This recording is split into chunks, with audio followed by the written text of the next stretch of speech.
안녕하세요. 예. 번역과 도래하는 글쓰기라고 제가 강의를 준비를 해왔는데 제목이 어떨지는 모르겠습니다. 그래서 저는 이제 불문학을 하고 있고 또 거의 한 십수년, 20년 좀 못 된 것 같은데 번역을 2001년부터 했던 것 같아요. 2001년. 지금 몇 년이죠? 2023년이니까 20년. 갑자기 나이 계산이 되는데 20여 년 동안 한 70여 권, 80여 권 한 것 같아요. 그래서 프랑스 유학을 가기 전부터 좀 번역을 시작을 했고 뭣도 모르고 시작을 했지만 이제 그게 저랑 맞았고 그래서 이제 계속해서 번역을 해오면서 또 이제 불문학을 또 강의하고 또 수업도 하고 원문 강도도 하지만 또 번역은 또 다른 기능이기 때문에 제가 그동안 느꼈던 여러 가지 번역의 고통, 기쁨보다는 고통이 큰 것 같아요. 고통, 그 다음에 기쁨도 좀 있죠. 그리고 내가 성장하는 부분들도 있고 그래서 그런 것들을 계속해서 나름 노트도 하고 기록도 하고 이제 그랬던 것들을 이제 조금 정리를 좀 하고 있거든요. 그래서 우리가 이제 뭐 8강 동안에 모든 얘기를 다 할 수는 없지만 제가 느꼈을 때 어떻게 하면 번역을 잘할까. 지금 뭐 너무 서론이 길 필요가 없기 때문에 정말 좋은 번역이 어떤 번역일까 제 생각에는, 그리고 나쁜 번역은 어떤 번역일까, 이런 것들을 뭐 발터 베냐민이랄지 제가 공부하는 파스칼 끼냐르를 할지 뭐 그리고 사실은 뭐 번역 학자들이 너무나 많지만 이제 뭐 앙뚜안 베르만이랄지 또 제가 현재 번역하고 있는 책이 하나 있는데 번역과 폭력이라는 책을 하고 있어요. 그런데 이 작품을 쓴 저자는 이제 티펜 사모이오라고 좀 발음이 어려운데 파리 8대학에서 강의를 하셨던 교수님이신데 제가 파리 8대학에서 석사 과정을 조금 하다가 이제 우리 지도 교수가 3대학으로 넘어가면서 통폐합이 됐거든요. 그래서 그 티펜이라는 선생님의 수업도 들은 적이 있어요. 근데 이제 무슨 말을 하는지 하나도 모르겠더라고요. 근데 그분은 굉장히 달변이세요. 여자분이신데 굉장히 열정적이고 근데 묘하게 이제 이 책을 지금 20년이 지나서 그러니까 유학하고 훨씬 세월이 지났지만 그분의 책을 제가 이제 책세상하고 함께 하고 있는데 지금 뭐 중간 정도 했습니다. 근데 생각보다 좀 까다롭고 어렵고 좀 이제 고전하고 있습니다. 그래서 이제 그 번역 관련해서 여러 가지 많은 얘기를 할 수 있지만 조금 체계적으로 해보고자 이제 순서나 이제 개념들을 잡아왔습니다. 그래서 이 포스터는 이제 우리 철학 아카데미에서 좀 만들어 줬는데, 자 일단 제목부터 제가 좀 변호를 해보자면 번역하면은 번역가와 작가를 구분하죠. 그러니까 번역가가 작가인 사람은 좀 많지 않습니다. 그런데 작가가 번역을 많이 하죠. 시인도 번역을 하고. 그래서 이제 번역가와 작가는 위상에서 이미 달라져요. 인세부터 다릅니다. 작가는 10%, 번역가는 우선 좀 빠져서 뭐 6%, 5% 이렇게 해서 이제 약간 그런 위상의 문제도 있습니다. 근데 이거는 뭐 어쩔 수 없는 문제이죠. 왜냐하면 정말 처음 내보이는 그러니까 창작자와 그 이미 원본이 있는 것을 받아서 번역하는 자는 당연히 위상이 달라질 수밖에 없죠. 그래서 이런 어떤 위상 문제를 어떤 감정적인 문제, 사회적인 문제를 접근한다라기보다 좀 더 원칙적으로 이제 글의 문제를 통해서 접근하다 보면 역발상이 올 수도 있어요. 그것을 최초로 강력하게 확신했던 사람이 베냐민입니다. 그래서 우리가 발터 베냐민의 뭐 번역가의 과제라는 어떤 이 따옴표를 굉장히 많이 얘기를 하는데 막상 읽어보면 굉장히 어렵고 그다음에 국내에 번역되어 있지만 번역이 너무, 여기서 폭탄 선언을 하겠습니다. 번역이 너무 안 좋아요. 그래서 제가 오늘 국내에 번역된 그 번역가의 과제 중에서 가장 이제 문제가 되는 문장이 하나 있는데 마지막 문장이 다 오역입니다. 그래서 제가 약간 고발을 하겠습니다. 물론 제가 잘 이해했는지는 모르겠지만 그래서 그 번역이 작가 이상의 위상이다라기보다 더 많이 고민하는 자다, 혹은 작가보다 더 강력한 문장력을 가지고 있어야 되는 어떤 당위들, 이런 것들을 이제 해설하고 있는 글이죠. 그래서 사실은 이 번역자의 과제는 저는 이제 프랑스어로 많이 읽었고 독일어는 이제 모르니까, 그런데 사실은 원문 강독을 통해서 정말 하나하나 새겨서 읽어보고 싶은 욕구는 있습니다. 이번 강의에서는 하지 못하지만 제가 뒷부분에서 조금 소개를 할 거고. 자, 그러다 보면 이제 번역을 하다 보면 좀 창작력, 글 쓰는 능력이 좀 떨어지거나 아니면 시간이 없다 보니까 작가로 잘 이렇게 작가적인 어떤 수행 이런 게 좀 떨어지게 되죠.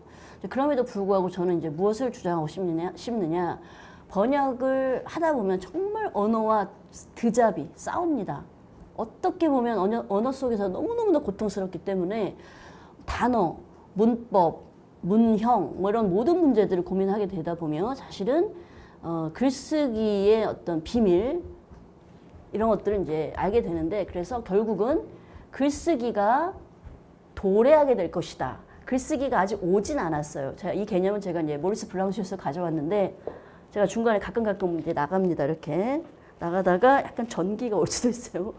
자, 이렇게 화면이 조금 어둡긴 하지만 촬영 괜찮을 거예요. 그래서 아브니허 이게 오는 거죠. 오는 거. 온 게 아니죠. 그래서 오지는 않았지만 도래함을 기다리는 개념 있죠. 아땅뜨. 사실 이쪽에서 이미 다 수행이 끝나는 거죠. 오지 않아도 온다라는 것을 기다리면서 나의 성숙은 이미 이루어지지 않습니까? 이런 개념 속에서 결국은 번역을 너무너무나 철저하게 하는 어떤 수행을 밟다 보면 글쓰기는 반드시 은혜롭게 기적적으로 오지 않을까. 그래서 저는 사실 지금 글 굉장히 편하게 씁니다. 시간이 없어서 좀 못 쓸 뿐이지 글쓰기가 그렇게 두렵진 않게 됐는데 처음에는 정말 그러지 않았어요. 글 쓰는 게 한 줄도 너무 힘들고 그래서 이제 바라올 건데 번역과 도래하는 글쓰기를 우리가 약간 영접할 수 있는 그 기적을 우리가 나름 예견하면서 이 수업을 마치려고 합니다. 자, 이렇게 일단 설명드렸고 자, 그러면 이미 그 강의 자료에서 제가 이제 소개를 했지만, 제가 좀 하고 싶은 말을 이렇게 좀 적었어요. 그래서 이번 강의 자료 소개는 좀 내용이 긴데, 좀 약간 두서없이 얘기하는 것보다는 제가 쓴 문장으로 한번 쭉 읽고, 또 강의, 첫 강의니까 좀 계율을 잡아가겠습니다. 자, 첫 문장부터 좋은 번역이란 무엇일까? 그러니까 번역을 하려면 좋은 번역을 해야죠. 그냥 번역을 하면 안 되고 좋은 번역이란 무엇일까? 사실 답이 나와 있습니다. 이미. 그리고 사실 이 답에 이의를 제기할 수는 있지만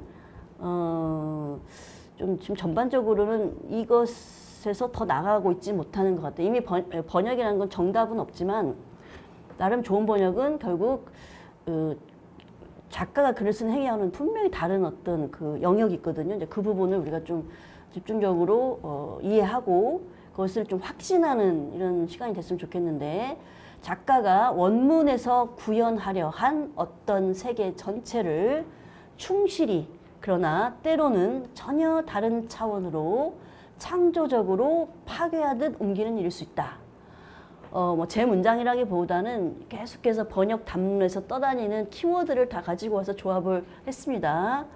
자, 일단은 번역자는 원문에서 구현하려 한 어떤 작가의 이데라고 하겠습니다. 아이디어가 아니라 그것을 알아보는 눈이 있어야 되겠죠.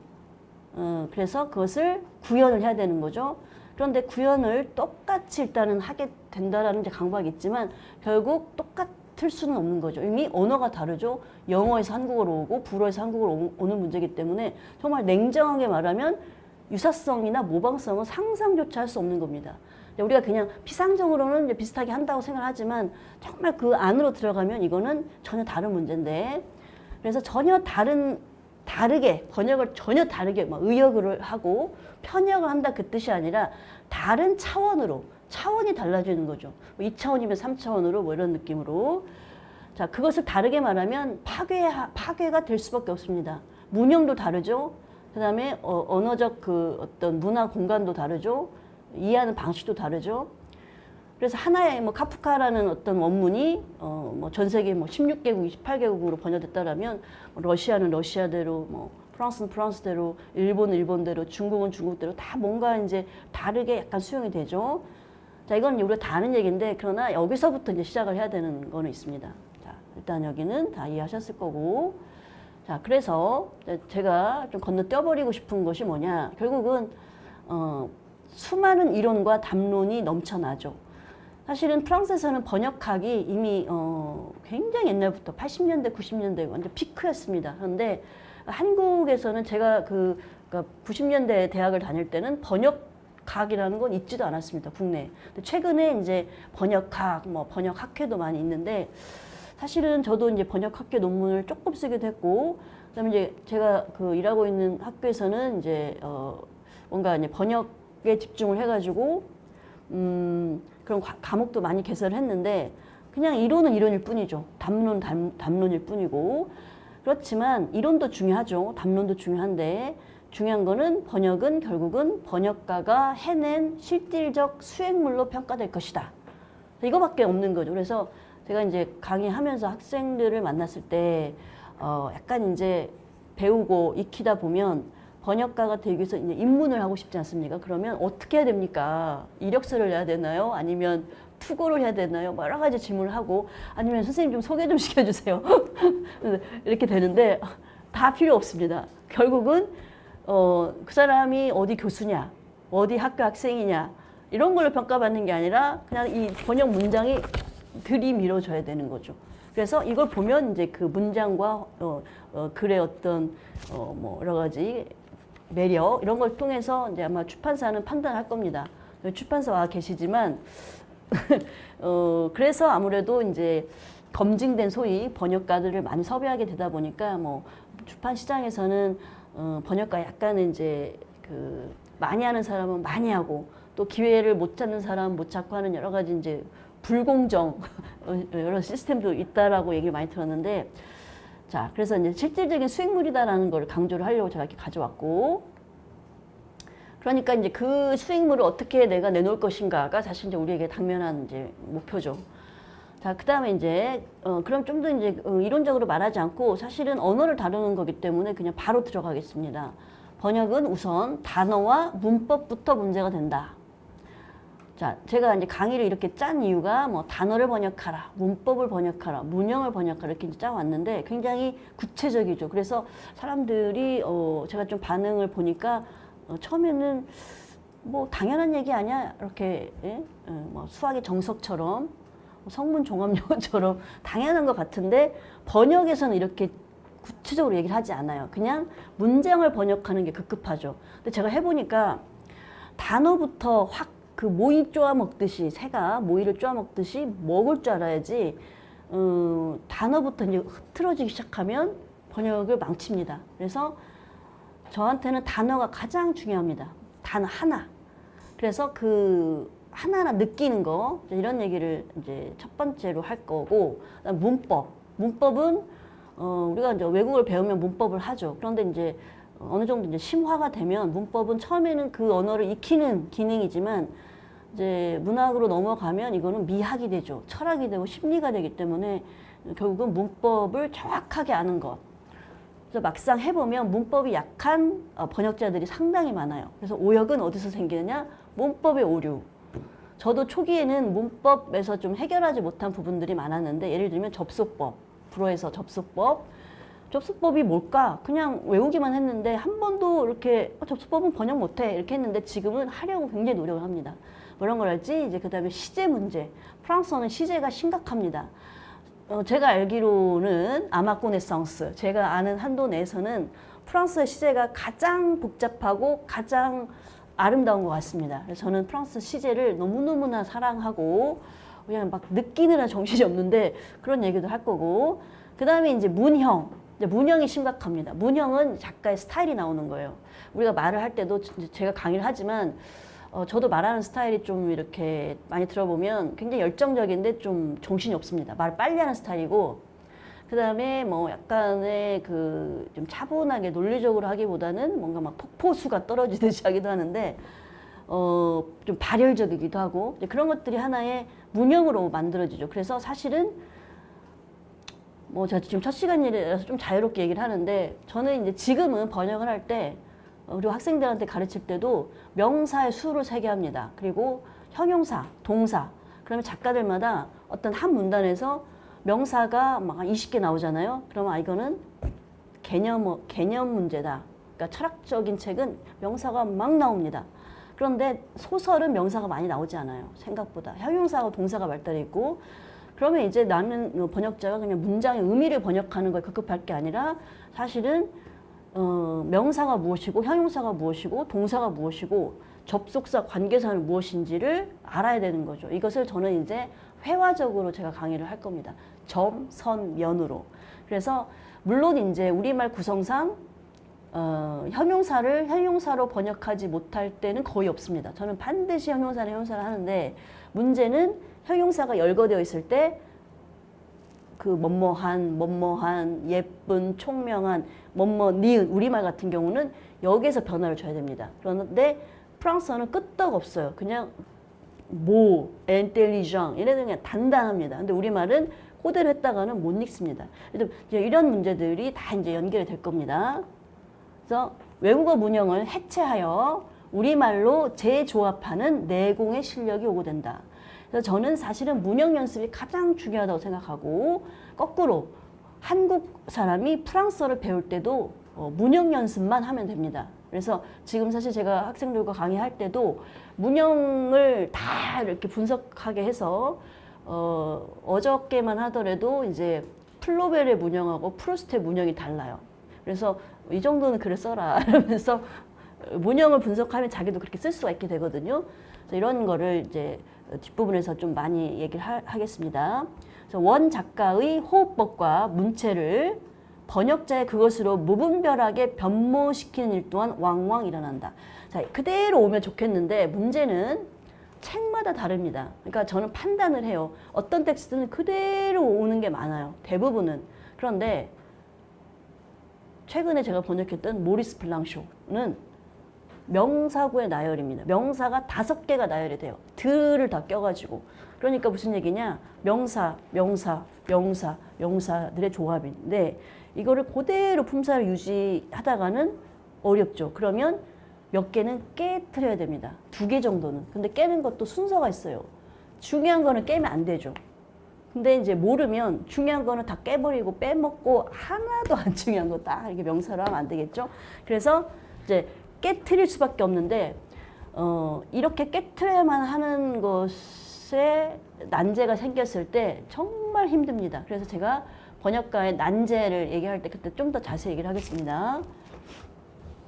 자, 그런데 결국은 절제를 해야 됩니다.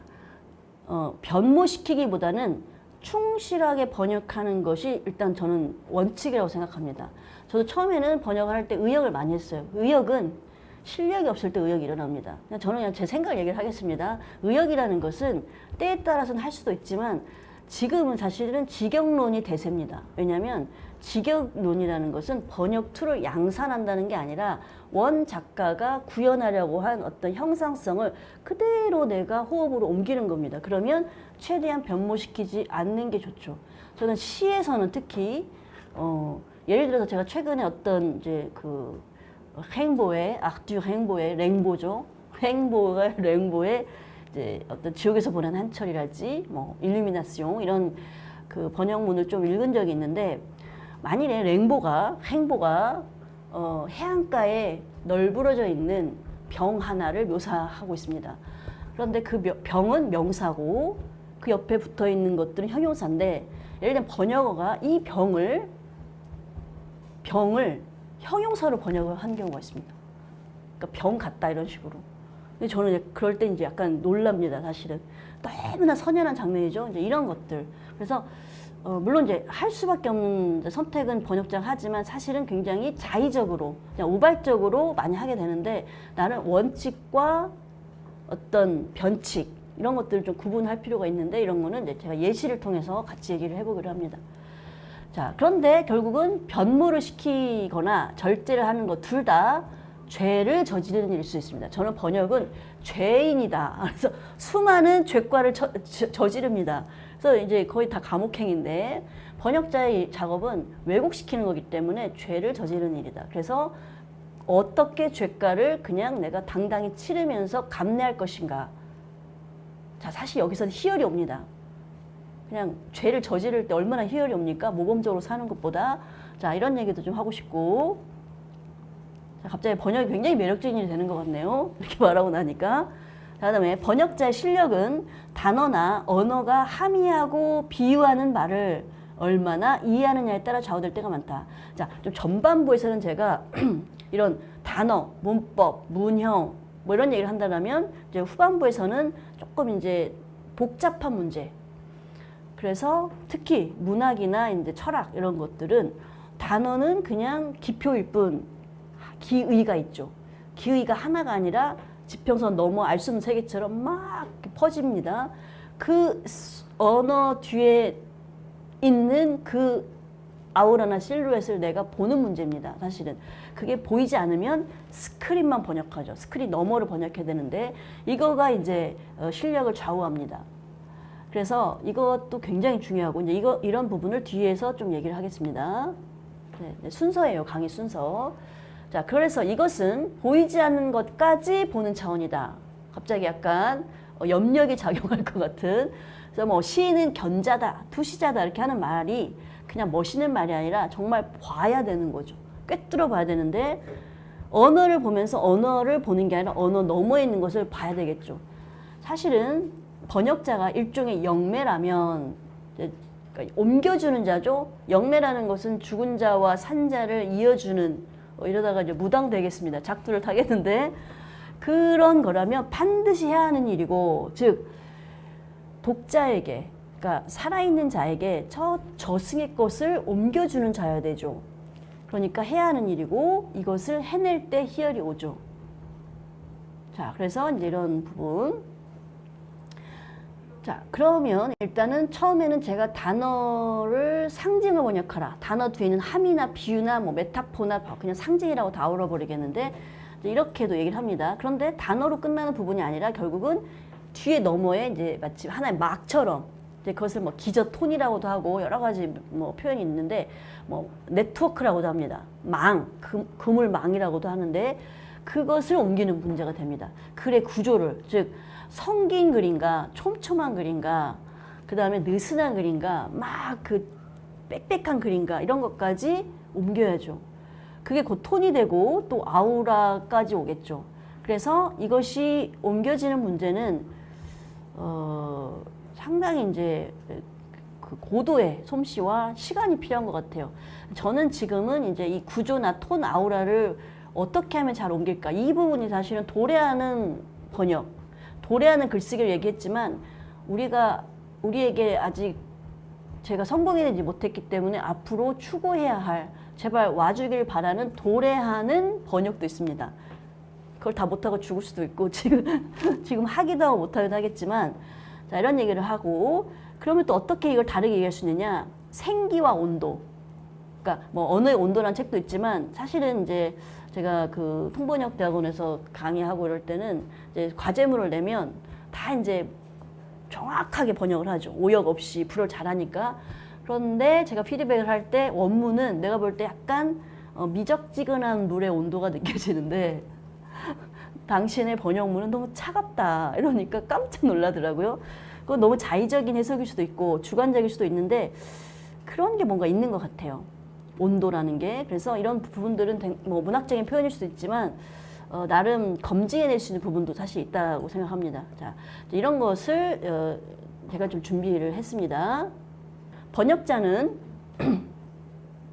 자, 그럼 어떻게 해야 되느냐? 여기까지 이제 어떻게 해야 된다 했는데 그럼 나라는 이 주체, 번역자는 뭐 어떻게 해야 되느냐?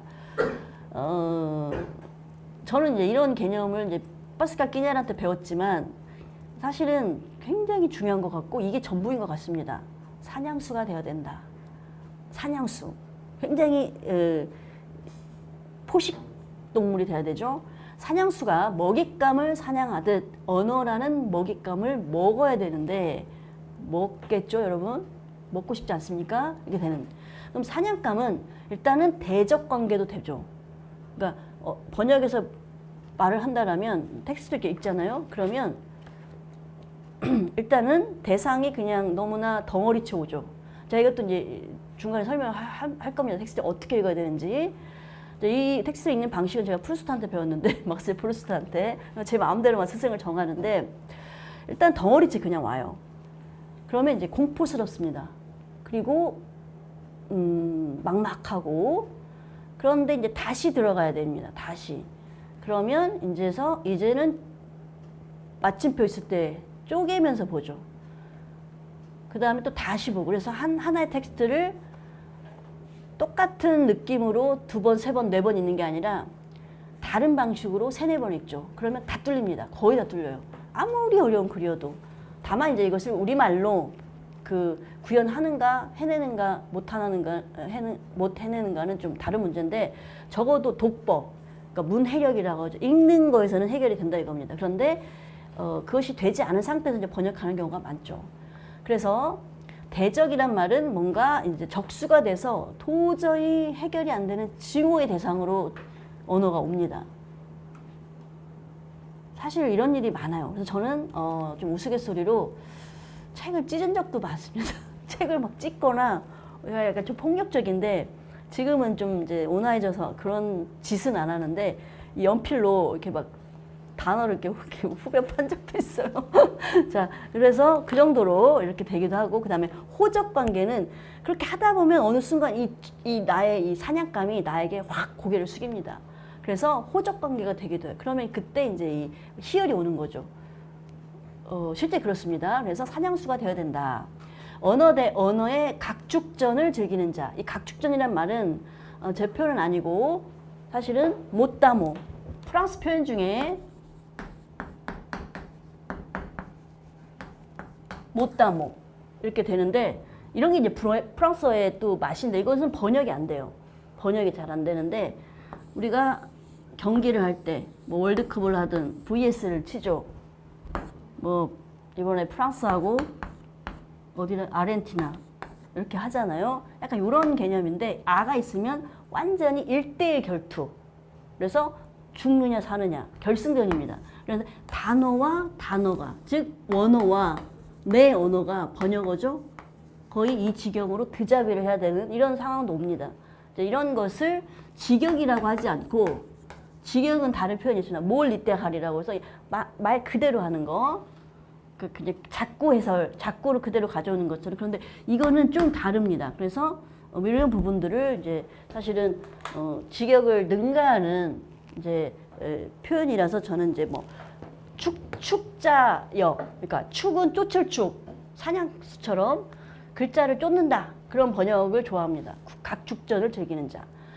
그래서 그 과정이 이제 고통스럽기도 하고 뭐 이렇게 되는데, 그러면서 뭔가 나와 이 원문과, 즉 작가와 번역자가 서로 이렇게 미메시스는 혹은 메타모르포즈는 서로 섞이면서 혼용되면서 하나가 되는 느낌, 약간 사랑의 느낌, 이런 느낌에 올 때가 있습니다. 그게 이제 여러분이 번역을 지금 하시려고 하시기 때문에, 만약에 내가 뭐 카프카를 번역한다 그러면 엄청난 희열이 오겠죠. 잘 한다라면. 내가 카프카인지 헷갈릴 정도로 사실 그런 경험을 해야 되는데, 과연 그걸 성공하는 번역가가 얼마나 있는지 모르겠어요. 자, 그러나 그 과정에서는 이제 온다 이겁니다. 뭐 할 말이 너무 많은데, 자, 여기 이제 마지막입니다. 처음에는 제가 1강과 오늘 1강인데, 번역자에게 주어지는 이제 일단은 과제를 먼저 제시를 하고, 그 다음에 다음 시간에는 난제. 난제가 이제 더 중요하겠죠. 그것을 나름 예시를 들어가면서 2시간 이내에서 해야 되기 때문에 모든 예시를 들 수는 없지만 몇 가지만 들어가겠습니다. 그래서 결국은 이제 여러 가지 현상들이 지적이 될 텐데, 그러다 보면 우리가 개념을 잡게 되는 건 뭐냐? 읽기와 번역하기와 쓰기. 이 세 개가 하나로 항상 연결되어 있거나 항상 같이 다닌다는 것을 이제 이해를 할 수가 있습니다. 그래서 읽는 자는 이제 독자죠. 번역하는 자는 번역자고, 쓰는 자는 작가인데, 일단 직업적으로 다르죠. 그리고 어떤 세계도 다르고 수행하는 방식도 다른데, 이걸 분명하게 다르다고 인식하는 게 중요할 것 같습니다. 그러니까 읽기는 정말 정확하게 읽어야 되고, 번역하는 거는 정말, 번역은 읽기와 쓰기 사이에 있죠. 그러니까 자기의 포지션을 정해야 되는데, 읽는 자는 쓰는 자가 되면 안 됩니다. 우리가 잘 못 읽는 자는 자꾸 딴 생각하는 사람입니다. 그러니까 독서에서는 그냥 물에 빠지는 작업인데 자꾸 딴 생각나는 거 있죠. 막 적어야 되고, 이거는 좋은 독서행위가 아닙니다. 그래서 독서는 그냥 물에 빨려 들어가는 과정이고, 번역하기는 좀 다르고, 쓰기는 반드시 뛰쳐나와야 됩니다. 바깥으로 나와야 되는데, 이것을 분명하게 인식함으로써 이제 정말 각자 다른 직업 세계를 갖게 되는데 이게 막 혼선이 돼버리는 경우가 많은 것 같습니다. 그래서 연관되지만 같은 것 같지만 또 다르다 이런 것들을 얘기를 하면서 결국은 이런 것 속에서 글쓰기가 연습이 되는 거죠. 그러니까 진짜 작가가 될 수도 있는 문제다. 이런. 그래서 마지막에 이 글쓰기의 도래를 믿어보자. 자, 이렇게 해서 제가 희망을 드리면서 메시지를 전달하면서 강의를 이렇게 짜왔는데